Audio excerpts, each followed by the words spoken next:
Istri saya yang paling aktif, kemudian istri saya memberikan satu channel yang dimana channel itu masyarakat tanpa riba. Saya coba buka channel-channel tersebut, dan di situ saya mulai sadar satu hal, bahwa selama ini saya sudah melakukan dosa yang secara tidak langsung tidak saya sadari.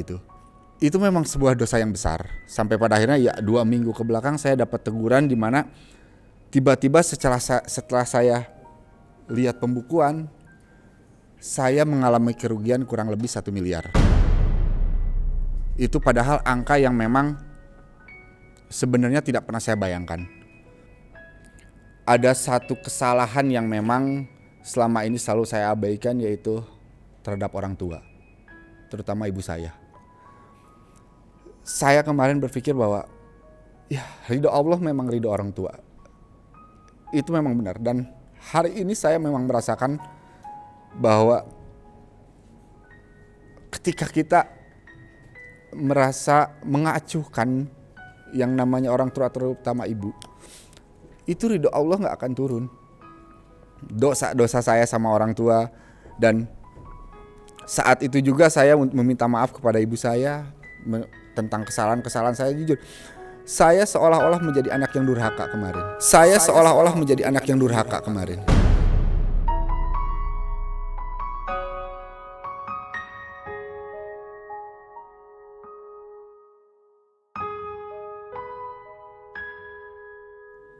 Assalamualaikum warahmatullahi wabarakatuh.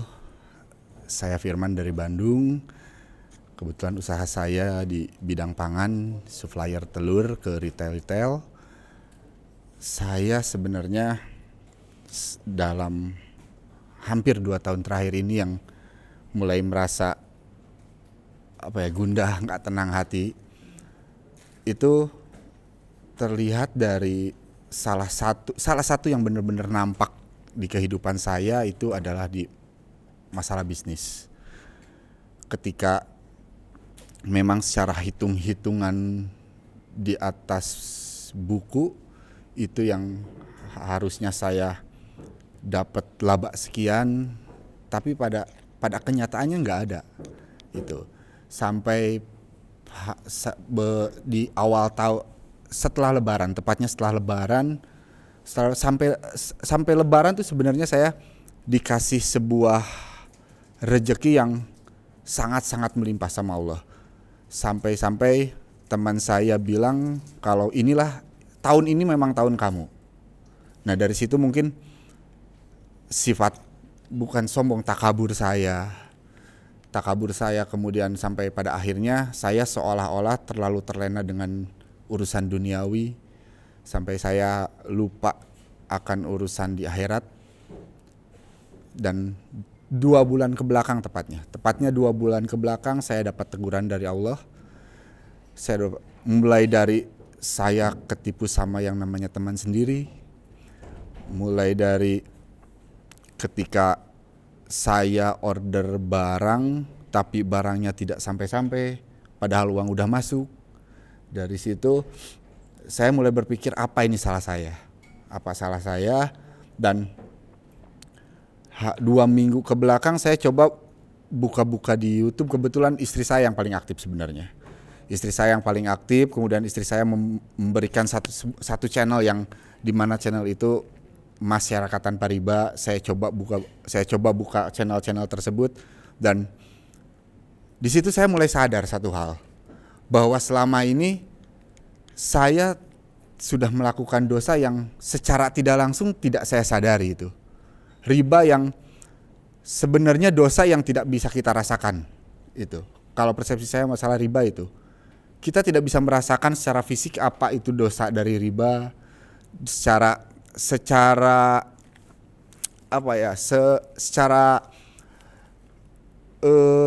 hubungan sosial pun kita tidak bisa. Kita tidak pernah dikucilkan karena masalah riba dari masyarakat, tidak pernah.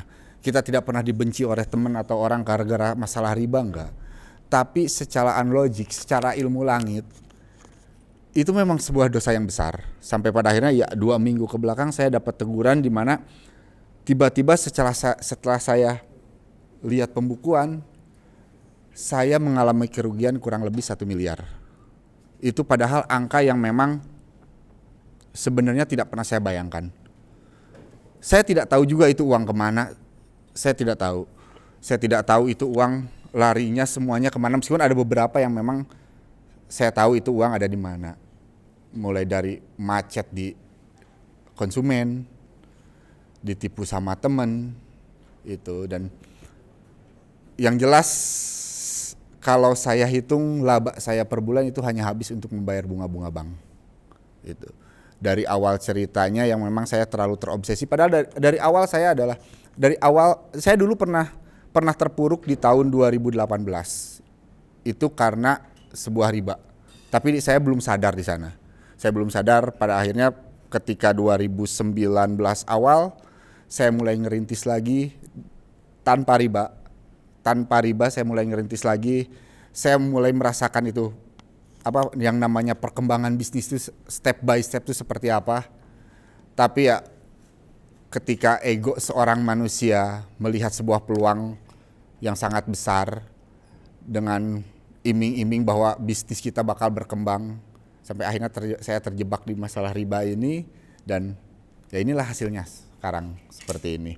Sampai pada 2 minggu ke belakang saya lihat channel mengenai masyarakat tanpa riba.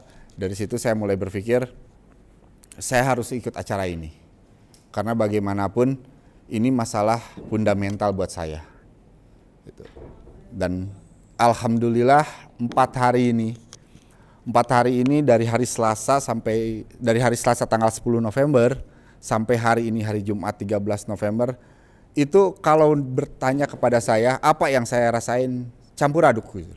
Senang, ya sedih, ya yang terutama saya bangga dan saya sangat bersyukur karena sampai saat ini Allah masih sayang sama saya.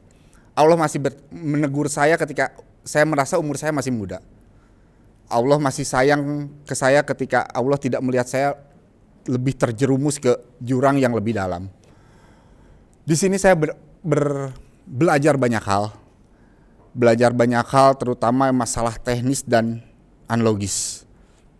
Masalah teknik dan analogis yang selama ini saya berpikir bahwa hutang, masalah duniawi, masalah hitung-hitungan uang itu hanya bisa dibereskan dengan kerja keras, siang malam, masalah teknis, bagaimana caranya supaya dapat banyak uang, tanpa kita memikirkan salah satu kekuatan yang memang tidak bisa kita sadari, yaitu masalah kekuasaan Allah.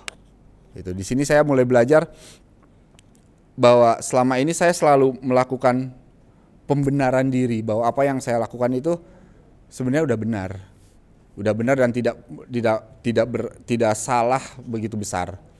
Tapi di sini saya belajar bahwa hal pertama yang memang harus kita perbaiki itu ada pada diri kita sendiri. Kita harus introspeksi diri. Kita harus coba berserah diri, terutama apa yang menjadi kesalahan kita harus berani akuin itu. Kita harus berani akuin kita salah, ya kita salah. Gitu. Jangan coba buat tetap membela kalau kita selalu benar. Enggak. Dan ada satu kesalahan yang memang selama ini selalu saya abaikan, yaitu terhadap orang tua, terutama ibu saya. Saya kemarin berpikir bahwa ya ridho Allah memang ridho orang tua. Itu memang benar, dan hari ini saya memang merasakan bahwa ketika kita merasa mengacuhkan yang namanya orang tua, terutama ibu, itu ridho Allah gak akan turun. Meskipun pasti di dunia ini semua orang tua tuh pasti akan memaafkan anaknya, pasti. Tapi ada hal menarik di sini yang justru saya dibayar kontan sama Allah karena kesadaran saya, dan karena karena teman-teman di sini, teman-teman MTR di sini menggiring saya buat menyadari kesalahan saya sendiri itu seperti apa. Sampai pada akhirnya waktu 2 hari saya hutang ke supplier, ke temen gitu. 2 hari saya coba telepon supplier dan teman-teman, terutama kalau pihak bank, ketika saya telepon 2 hari itu saya mendapat caci maki. Saya dimaki-maki dengan bahasa binatang, saya terima karena memang di sini saya dibentuk buat menerima kesalahan saya. Tapi di hari Selasa ketika hati saya dibuka sama tim-tim dari MTR ini buat meminta maaf ke orang tua saya. Hari Selasa saya nangis di sini. Saya di sini ada yang namanya Kang Ilham yang jadi saksi hidup saya ketika saya dibahas masalah orang tua, kesalahan saya ke orang tua. Saya sampai nggak bisa ditanya. Saya nggak bisa ditanya. Saya di sini sampai bener-bener nangis, dan karena ya dosa saya sama orang tua. Dan saat itu juga saya meminta maaf kepada ibu saya tentang kesalahan saya. Jujur, saya seolah-olah menjadi anak yang durhaka kemarin, karena untuk sekedar menengok orang tua saja saya seolah-olah tidak bisa karena terlalu disibukkan dengan masalah duniawi. Ibu saya ngehubungin saya itu harus beliau yang nelpon saya. Saya hanya untuk teleponan sama beliau atau sekedar WA-an sama beliau aja harus nunggu ibu saya yang duluan nge-WA. Dari situ saya mulai sadar apa yang menjadi kesalahan saya. Saya meminta maaf kepada ibu saya meskipun baru lewat telepon kemarin setelah hari Selasa acara ini. Tapi puji syukur apa yang menjadi kesalahan saya dan yang saya sadari, besoknya saya seolah-olah dibayar kontan sama Allah Subhanahu wa taala. Saya hari Kamis ya kemarin, 2 hari dari setelah saya meminta maaf kepada ibu saya, 2 hari, padahal dari mulai hari Selasa, Rabu itu ketika saya nelpon supplier saya yang memang saya masih punya sangkutan ke sana, saya masih dimaki-maki. Tapi kemarin saya dapat anugerah dan hadiah yang luar biasa dari Allah. Kemarin saya ditelepon sama salah satu supplier saya, dan dia malah mendoakan saya bahwa semoga kedepannya kita bisa bekerja sama lagi. Itu kata-kata yang pertama yang dia ucapkan. Saya cuma bilang, amin mas, kata saya. Amin ya. Mas kapan mau jualan lagi? Secepatnya. Insya Allah besok saya langsung kirim mas. Alhamdulillah, itu mujizat dari Allah. Itu hadiah terbesar buat saya ketika saya berada di dalam situasi ini. Dan buat rekan-rekan yang memang merasa bingung untuk masalah hutang, dengan ketika teman-teman yang lain berpikir hutang saya sebesar ini, saya bayar dari mana. Insya Allah bahwa saya masih yakin Allah memberikan cobaan itu tidak akan melebihi batas kemampuan umatnya. Kita dikasih hutang sekian, 1 miliar, 2 miliar, 5 miliar, 10 miliar, itu memang kapasitas kita di sana.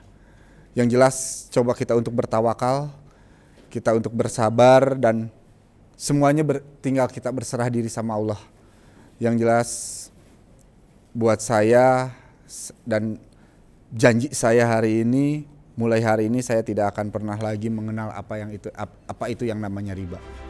Demikian, assalamualaikum warahmatullahi wabarakatuh.